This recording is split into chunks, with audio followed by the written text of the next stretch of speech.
اعوذ باللہ السمیع العلیم من الشیطان الرجیم بسم اللہ الرحمن الرحیم وبہ نستعین انہ خیر ناصر ومعین وصلی اللہ علی سیدنا محمد وآلہ الطیبین الطاہرین اللہم صلی علی محمد وآل محمد۔ عزیزان گرامی، سامعین محترم، السلام علیکم ورحمۃ اللہ وبرکاتہ۔ جیسے کہ ہم نے آپ کی خدمت میں وعدہ کیا تھا، آج ہم دعائے عرفہ امام حسین ابن علی علیہم السلام کے شرح اور ترجمے کے سلسلے میں پہلا درس آپ کی خدمت میں پیش کر رہے ہیں۔ عزیزان گرامی، گفتگو کا آغاز ایک سوال سے کرتے ہیں کہ کیا یہ مناسب نہیں ہے کہ جہاں ہم اتنی کوشش اور اتنی ایکٹیویٹیز اہل بیت علیہم السلام کے عزاداری کے مختلف پہلوؤں میں شرکت کرنے کے لیے انجام دیتے ہیں اور واقعاً ہم اپنی پوری کوشش اور تلاش کرتے ہیں، جتنا ہم سے ہو سکتا ہے ہم اس کام میں اپنی جان کو خرچتے ہیں، اپنے مال کو خرچتے ہیں، تو کیا یہ مناسب نہیں ہوگا کہ اس کام میں ہم اس بات پر بھی توجہ دیں کہ خود مولا حسین ابن علی علیہ السلام نے کن الفاظ کے ذریعے اپنی شخصیت، اپنی قربانی کا مقصد اور جو کچھ ہمیں سمجھانا چاہتے تھے تو اس کی وضاحت کی۔ عزیزان گرامی، اگر اہل بیت علیہم السلام اور خاص کر کے سید الشہداء علیہ السلام کی شخصیت کو پہچاننا ہے، اگر ان کی معرفت حاصل کر کے عزاداری کرنی ہے، اگر ہم یہ دعویٰ کرتے ہیں کہ ہم ان کے محب ہیں، ہم ان کے مطیع ہیں اور اسی لیے ہم اظہار عقیدت کرتے ہیں، تو کیسا ہو سکتا ہے کہ ہم ان کے الفاظ سے بیگانہ ہوں؟ کیسا ہو سکتا ہے کہ ہماری عمر کے کئی سال گزر جائیں اور ان کے مستند ترین الفاظ کے جن کے لب و لہجے میں یہ بات واضح اور عیاں ہے کہ یہ کسی معصوم کے الفاظ ہو سکتے ہیں، ان پر ہم غور نہ کریں؟ ایسے کیسے ہو سکتا ہے؟ عزیزان گرامی، اسی سوال کے ساتھ آئیے بغیر کسی مقدمے کے دعائے عرفہ امام حسین ابن علی علیہم السلام کے مطالعے کا آغاز کرتے ہیں۔ سید الشہداء علیہ السلام اس دعا کو حمد الہی سے آغاز کرتے ہیں اور فرماتے ہیں کہ بسم اللہ الرحمن الرحیم الحمد للہ الذی لیس لقضائہ دافع۔ تمام حمد اور ثنا اس رب کے لیے ہے کہ جس کے فیصلے اور حکم کو کوئی نہیں ٹال سکتا۔ وَلَا لِعَطَائِهِ مَانِعٌ۔ تمام حمد اس رب کے لیے ہے کہ جس کی عطاؤں کو کوئی روکنے والا نہیں ہے۔ وَلَا كَصُنْعِهِ صُنْعُ صَانِعٍ۔ اور تمام حمد و ثنا اس خدا کے لیے ہے کہ جس کی مخلوق اور صنعت کا مقایسہ اور مقابلہ کسی صنعت گر اور خالق اور بنانے والے کی صنعت سے نہیں ہو سکتا۔ یعنی حمد ہے اس خدا کی کہ جس کی صنعت انوکھی اور بے مثال ہے۔ عزیزان گرامی، اگر یہاں پہ ہم غور کریں تو ایک پہلو جو ہمیں پروردگار متعال کے صنعت کے بے مثال ہونے کا نظر آتا ہے وہ یہ ہے کہ پروردگار متعال نے تمام مخلوقات کو عدم سے وجود بخشا، اور پروردگار متعال کے علاوہ کوئی بھی خالق، کوئی بھی صانع جو اس کائنات میں اپنی صنعت کا مظاہرہ کرے تو ایک تو وہ خود بھی پروردگار متعال کا مخلوق ہے، اور اس کی صنعت اور اس کی مخلوق بھی پروردگار متعال کے صنعت کے مختلف حصوں سے بنتی ہے، اور اس کی کارکردگی اور اس کی ایکٹیویٹیز بھی وہی ہوتی ہیں کہ جس کا نمونہ پروردگار متعال کی صنعت میں پہلے سے موجود ہوتا ہے۔ مثال کے طور پر اگر وہ ہوائی جہاز بناتا ہے تو اس کا نمونہ یعنی پرندے پہلے سے موجود ہیں، اور وہ اس ہوائی جہاز بنانے میں ان کی خلقت سے مدد لیتا ہے۔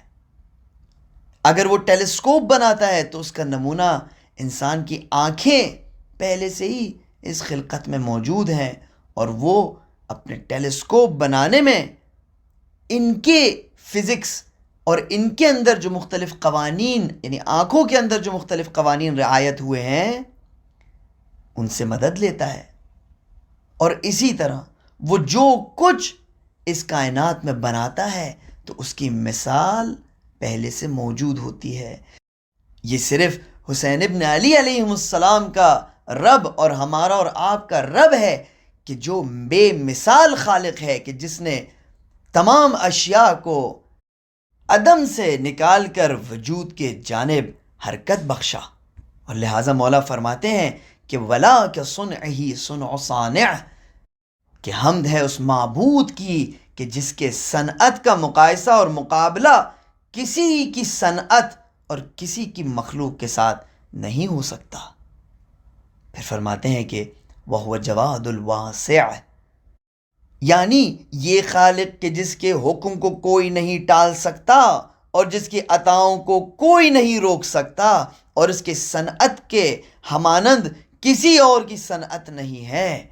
اس رب کی ایک اور بھی خصوصیت ہے، وَهُوَ جَوَادُ الْوَاسِعُ، وہ بخشش دینے والا، سخی اور وسعتیں پیدا کرنے والا ہے.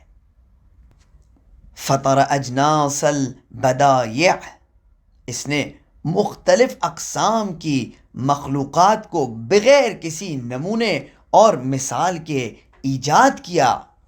وَأَتْقَنَ بِحِكْمَتِهِ الصَّنَائِعَ، اور اپنے حکمت اور دانائی اور علم کے ذریعے تمام اشیاء کو استحکام و ثبات بخشا. یعنی ایک دفعہ ہم مثال کے طور پر کچھ بناتے ہیں، کچھ ڈیزائن کرتے ہیں، لیکن اسے استحکام نہیں بخشتے. اس میں بہت سارے فالٹس رہ جاتے ہیں، بہت ساری کمیاں رہ جاتی ہیں، اور وہ ہماری مخلوق ایک کامیاب مخلوق نہیں کہلاتی اور اپنے کمال تک نہیں پہنچ پاتی ہے. لیکن پروردگار متعال کی تعریف مولا حسین ابن علی علیہ السلام ایسے فرماتے ہیں کہ یہ وہ خالق ہے کہ جب اپنی مخلوق کو صفحہ ہستی پر لاتا ہے تو اسے ناقص نہیں چھوڑتا، بلکہ اسے اپنے حکمت کے ذریعے استحکام بخشتا ہے. اس کی بے نقص اور پرفیکٹ ڈیزائننگ کرتا ہے اس طرح سے کہ کسی بھی مخلوق کو اپنے کمال تک پہنچنے میں کوئی مشکل پیش نہیں آتی، اور تمام کائنات اپنے کمال اور رشد کی جانب اس پرفیکٹ ڈیزائننگ کی وجہ سے حرکت میں ہوتی ہے. پھر فرماتے ہیں کہ لا تخفى علیہ الطلائع، کائنات میں طلوع کرنے والی اور ظہور کرنے والی کوئی بھی چیز اس رب سے پوشیدہ نہیں ہے. ولا تضیع عنده الودائع، اور کوئی بھی امانت جو اس کے یہاں رکھوا دی جائے تو وہ ہرگز ضائع نہیں ہوتی. عزیزان محترم، یہاں پر قابل غور نکتہ یہ ہے کہ دنیا میں ہر چیز، کوئی پھل ہو، ایک کھجور کا دانہ ہو، ایک پانی کا گلاس ہو، یا کلی طور پر انسان کی جسمانی طاقت ہو، یا اس کا علم ہو، یا اس کی دولت ہو، یہ سب کے سب ضائع ہو جاتی ہیں. ممکن ہے کہ کوئی سوال کرے کہ اگر پھل انسان نے کھا لیا یا پانی کا گلاس انسان نے پی لیا اور واقعاً اسے ضرورت تھی تو یہ کیسے ضائع ہوتی ہیں؟ دیکھیے، وہ پھل جو انسان کھا لے، وہ پانی جو انسان پی لے، وہ ایسے ضائع ہوتا ہے کہ وہ اپنی صورت کو چھوڑ کر ایک اور صورت اختیار کرتا ہے. وہ کھجور اپنی صورت کو چھوڑ کر انسان کی طاقت کی صورت اختیار کر لیتا ہے. وہ پانی انسان کی جسمانی طاقت کی صورت اختیار کر لیتا ہے، لہٰذا اس کی صورت تبدیل ہو جاتی ہے. اور جب ہم اس بات کو مان سکتے ہیں کہ انسان جب ہلاکت کی سمت جائے تو اس کی جسمانی طاقت ضائع ہونے لگتی ہے، تو وہ ہر چیز کے جس سے اس نے اپنی جسمانی طاقت حاصل کی ہے وہ بھی ضائع ہو جانے لگتی ہے. اور ضائع ہونا ہر مادی چیز کی سرنوشت ہے. ہاں عزیزان محترم، مگر یہ کہ وہ خداوند متعال کے نزد سپرد کر دی جائیں، وہ پروردگار متعال کے پاس رکھوا دی جائے، تو پھر وہ چیز ہرگز ضائع نہیں ہوتی، چاہے ایک مثقال کے برابر ہی کیوں نہ ہو۔ پروردگار متعال قرآن مجید میں ارشاد فرماتا ہے فَمَن يَعْمَلْ مِثْقَالَ ذَرَّةٍ خَيْرًا يَرَهُ وَمَن يَعْمَلْ مِثْقَالَ ذَرَّةٍ شَرًّا يَرَهُ۔ دیکھو، تمہاری تمام مادی نعمتیں، تمہاری تمام طاقتیں، ہر چیز کے جس پر تم فخر و ناز کرتے ہو وہ ضائع ہو جاتی ہے، لیکن اگر میرے پاس تم نے 1 گرام یا اس سے کمتر 1 ذرے کے برابر کوئی چیز سپرد کر دی تو وہ ہرگز ضائع نہیں ہوتی، اور قیامت کے دن جس دن تمہیں اس چیز کی اشد ضرورت ہوگی اس دن میں وہ تمہیں واپس کروں گا۔ اور لہٰذا مولا علیہ السلام فرماتے ہیں کہ وَلَا تَضِيعُ عِنْدَهُ الْوَدَائِعُ، جو چیز پروردگار متعال کے پاس سپرد کر دی جائے وہ ہرگز ضائع نہیں ہوتی، اور میں ایسے پروردگار کی حمد بجا لاتا ہوں۔